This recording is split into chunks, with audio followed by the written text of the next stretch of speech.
கோவில்களில் ஒரு கால பூஜையாவது தினமும் நடத்தப்பட வேண்டும் என அறநிலையத்துறைக்கு உயர்நீதிமன்றம் அறிவுறுத்தல் வழங்கியிருக்கிறது.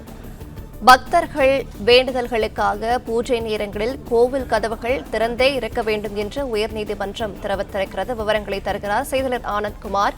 ஆனந்த்குமார், வணக்கம். மேலும் விவரங்களை சொல்லலாம்.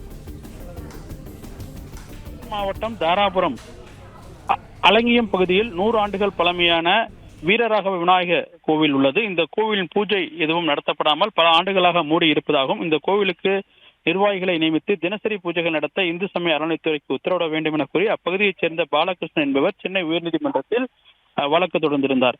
அந்த மனுவில் பூஜைகள் நடத்த வசதி இல்லாத கோவில்களில் தமிழக அரசின் ஒருகால பூஜை திட்டத்தின் கீழ் அர்ச்சகர்கள் நியமிக்கப்பட்டு தமிழகம் முழுவதும் 17,000 கோவில்கள் பூஜை நடத்தப்பட்டு வருகிறது எனவும், இந்த திட்டத்தின் கீழ் ஒருகால பூஜை நடத்த வேண்டும் எனவும் மனுவில் கோரிக்கை வைத்திருந்தார். இந்த வழக்கு நீதிபதி வரத சக்கரவர்த்தி முன்பாக விசாரணைக்கு வந்தது. அப்பொழுது மூடியிருக்கும் அலக்கியம் திண்டீஸ்வரர் திருக்கோவிலின் திறந்து தினமும் ஒருகால பூஜை நடத்துவதற்கான அனைத்து நடவடிக்கையும் எடுத்து வருவதாக இந்து சமய அறநிலையத்துறை தரப்பில் தெரிவிக்கப்பட்டது.